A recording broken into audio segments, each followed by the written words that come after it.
We want to congratulate everybody who was recognized tonight. This time, our next item is our student government report.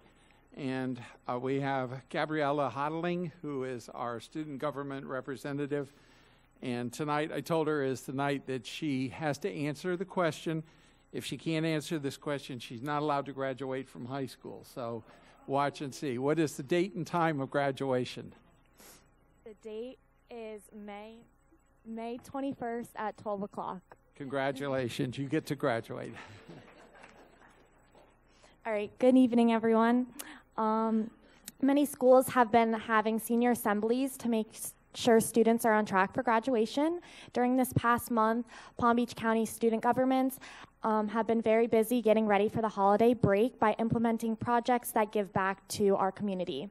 Palm Beach Central put together holiday care packages for the homeless shelter that we will be distributing before the holiday break. Jupiter High School and Royal Palm Beach High School participated in a project called Adopt a Family, where their student government class adopted 2 families that they bought and wrapped gifts for. Jupiter High School has also been visiting and decorating local police and fire stations with holiday decorations and lights. They hosted a holiday party where they provided food for the servicemen and women to thank them for everything that they do for our community. Multiple schools, including Park Vista and Jupiter High School, have been hosting Spirit Weeks for their students to help take the stress off of exams that are coming up next week. John I. Leonard High School dedicated the month of December to giving back. Their student government has been cleaning the courtyard after lunches to assist the custodians in keeping their campus clean. They have also been going to the Quantum House to help families that have sick children, where they bake cookies and make crafts with them. John I. Leonard has also been collecting toys for the local homeless shelters that they will deliver for the holiday season. Royal Palm Beach High School is currently having their annual Christmas tree fundraiser. Each year they partnered with a company called Happy Holiday Christmas Trees, and they sell trees to the public from 8 a.m. to 10 p.m. every day. Student government members sign up for different shifts, and this money is used to purchase gifts that are donated to families for the holidays. Royal Palm Beach High School SJ also assisted in hosting an open house that showcased the academies at their school. On January 13th, schools within Palm Beach County will be going to American Heritage High School for a District 5 rally. During this day-long conference, schools will be running for executive board positions for the 2018-2019 school year. Palm Beach Central is super excited to be running for the position of District 5 Vice President. We are looking forward to campaigning, listening to motivational speakers, and having a memorable experience. Thank you all so much for your time, and I hope everyone has a relaxing winter break with their family and friends. Thank you very much. Our next item are committee reports. The audit committee and court committee reports are written only. Academic committee report and legislative update.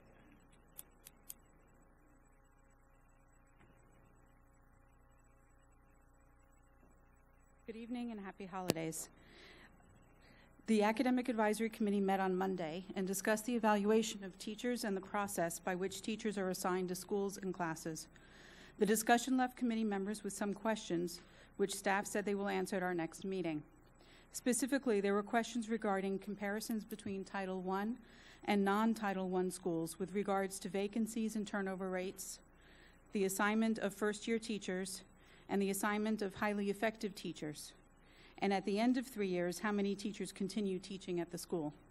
Also, there were questions regarding the racial and ethnicity composition of the students who were assigned to highly effective teachers.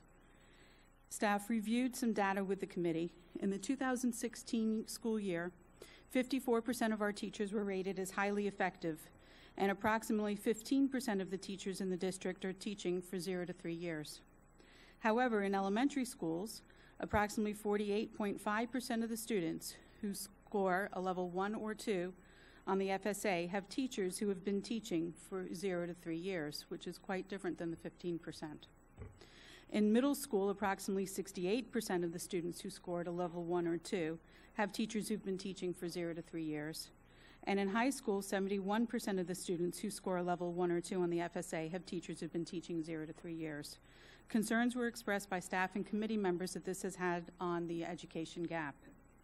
With regards to the evaluation process, staff reviewed the evaluation components of instructional practice, student performance, and deliberate practice. Staff further explained these categories and that the teachers are compared to other teachers of the same cohort of students. A committee member asked how student scores are compared for pre- and post-tests when the tests don't cover the same material. For example, the pre-test for biology is the FSA English Language Arts test, and the post-test is the biology EOC. Staff answered that they have found that the English Language Arts scores to be predictive of the science scores. For school administration's evaluations, teacher retention is one of the considerations. A committee member also recommended surveying students regarding their teachers, since this can contain important feedback regarding teachers' performance. Thank you very much. Thank you very much. Mr. Watt. Mr. Chair, Madam Vice Chair, board members, superintendent, we are officially at the end of committee weeks for the legislative session. They wrapped up last week, so everybody's kind of taking a break, taking a breath before we start the legislative session, which will be January 9th.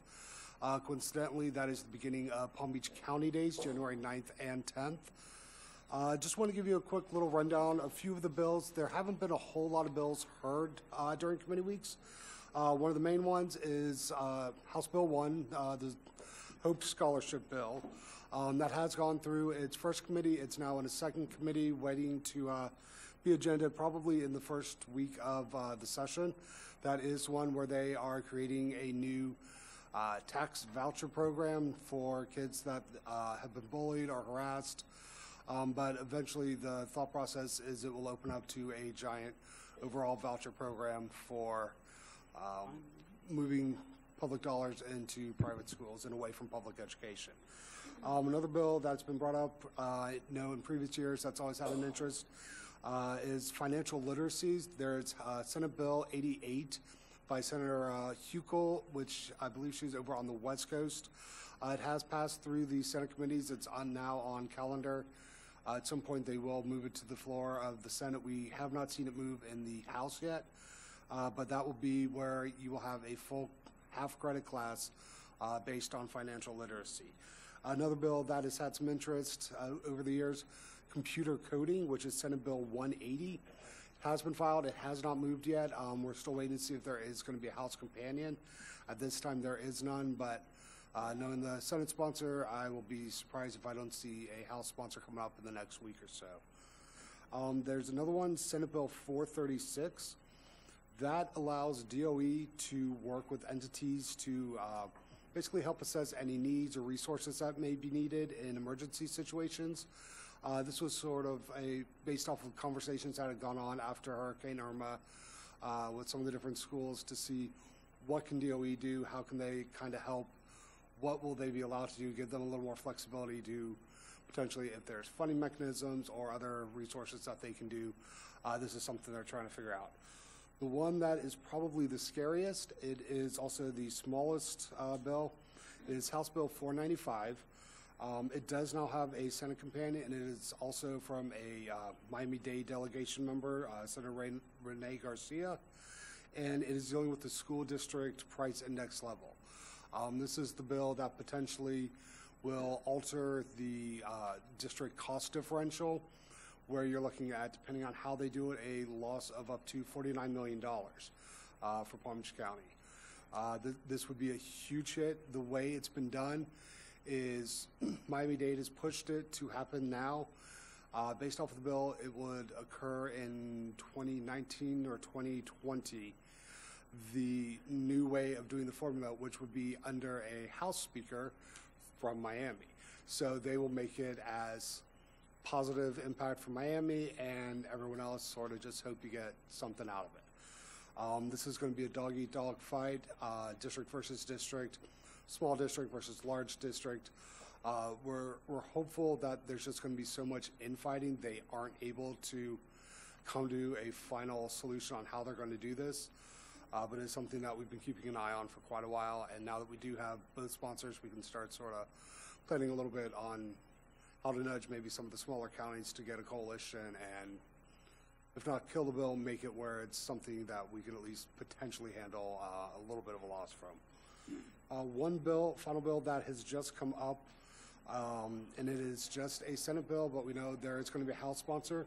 It is a mastery-based pilot program, and it would allow districts that are in the program to find alternative ways to have kids graduate, based off of if you are doing industry certifications, other different mechanisms to allow them than traditional testing. There's not a whole lot of information yet. It just came out in the last couple days. We'll be reaching out to the Senate sponsor and trying to see a little bit more of what may go on with that. Real quick also for Mrs. Brill, with regards to human trafficking, there is a Senate Bill 96. There is no House companion, and that will actually try to include a little more information on human trafficking within current health education for the schools. It has moved through the first two committees. It still has two more, but at this time there is no House sponsor yet, so it's sort of in a limbo. What else I wanted to try to just take a couple minutes on is with the Constitutional Revision Commission. Now that they've sort of started kicking up things, as I mentioned to many of you last week in an email, multiple proposals did go through, one with regards to board members no longer being paid positions. You would just simply get travel cost and per diem. That has gone through its first committee, and it is going into its it was actually temporarily postponed. However, that means they're going to figure out a way to put this out somehow. They're just kind of negotiating behind closed doors, figuring out who's willing to give what. Another one that is coming through is, it doesn't impact us, but it does have a general impact. Superintendents will constitutionally now all have to be appointed by the board. There are many more smaller districts where they are elected. It's caused some heartburn in some of those areas because to them, they don't have the ability to go out and search like you guys do. But that's one that is going to be heard tomorrow. Additionally, the term limits for school board members is going to be heard in its second and final committee tomorrow. It went through pretty easily on its first committee. I would not be surprised to see it go easily through this one. At that point, we'll then go to the full commission for a final vote to see if it gets put on for the ballot in November.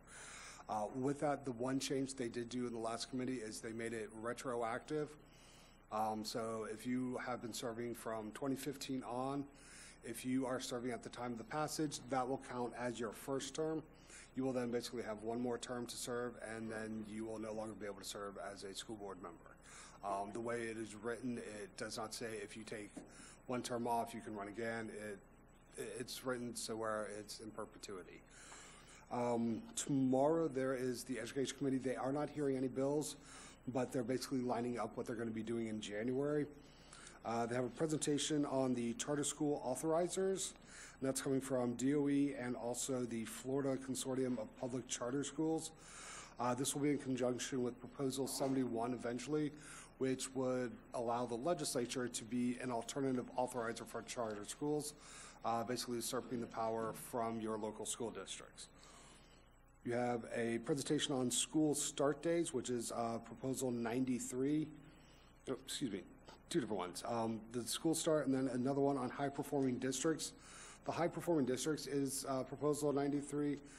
That's basically creating a charter district if you are a high-performing district. So if you have, I believe they're setting the threshold around 75–80% of your schools are A and B, you have the opportunity to create your own charter district.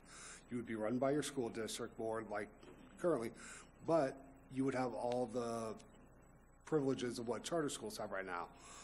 You wouldn't necessarily be held to the same standards as traditional public schools, and that would be for every public school. Let's see. The other one that we have come through that it's going to be a potential big problem, and it was passed yesterday in its Finance and Tax Committee, is Proposal number 72. What this does is it says that any state fee or tax cannot be raised unless you have a 2/3 majority vote by both chambers.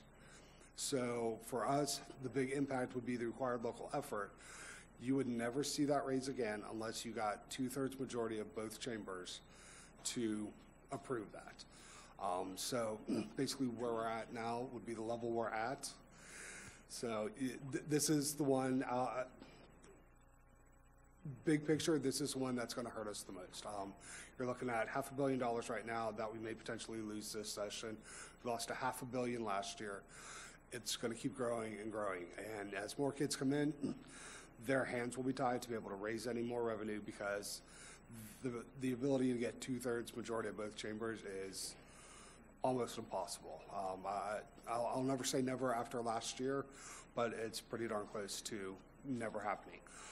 That is one that they're going to tie in probably to the homestead exemption of saying we're not raising your taxes, we're giving you a homestead, and it's going to be the hardest battle that we have.